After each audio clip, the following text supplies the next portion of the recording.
Kingston forced out a smile. Stop acting like we are close friends. Adam wasn't giving Kingston any respect.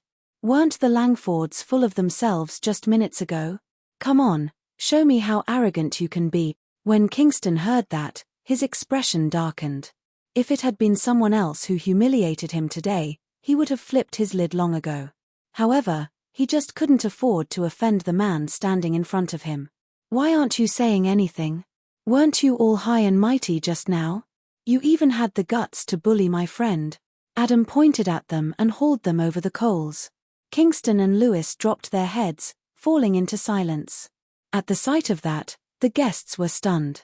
Who would have expected that there would be a day when Kingston from the Langford family would be chewed out publicly and dared not talk back?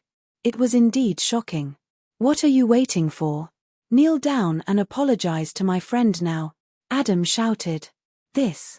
Kingston frowned, his expression gloomy as the direct descendants of the Langfords. How could they possibly get down on their knees for someone else? If outsiders knew about it, their reputation would be tarnished. Adam, you shouldn't go too far. Lewis was slightly bent out of shape. Raising his hand, Adam slapped Lewis in the face. Do you think you can stop me? Lewis parted his lips. However, before he could say anything, he received another slap. Across his cheek. I'll break your legs if you don't apologize today. Adam was extremely assertive. Lewis' eyes blazed murderously as he gritted his teeth.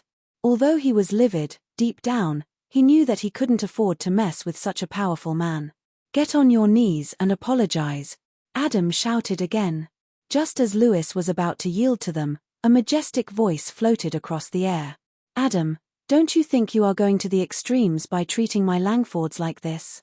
At the same time, a bearded, burly middle-aged man with an imposing demeanor walked in. It was the head of the Langford family, Ethan Langford. Uncle Ethan. Ethan. When Kingston and Lewis saw Ethan, their eyes lit up at once. It was as if they had found their savior. They couldn't afford to offend Adam because they had no real power in their hands. However, Ethan was different. Not only did he have an official position, but he also possessed great authority, just like Adam. When it came to seniority, even Adam had to show Ethan to show him a certain degree of respect. With Ethan around, it was hard for Adam to take advantage of the situation. Oh, it's Mr. Ethan, I didn't know you would be here too. Adam was quite surprised. Today is my nephew's engagement ceremony. As his elder, it's natural for me to attend, Ethan replied faintly. Luckily, I came here in time, or else the Langfords would end up at the mercy of others. Mr. Ethan, it was them who threw their weights around. I was just helping you teach them a lesson, Adam faked a smile. Even if they made a mistake, an outsider like you is in no position to punish them. Ethan's gaze was frosty. What if I insist on doing so? Adam arched his brow. Well, then we'll have to see if you have the ability to walk your talk. Ethan waved his hand. Right then, two white-haired men appeared behind Ethan. One of them was taller than the other.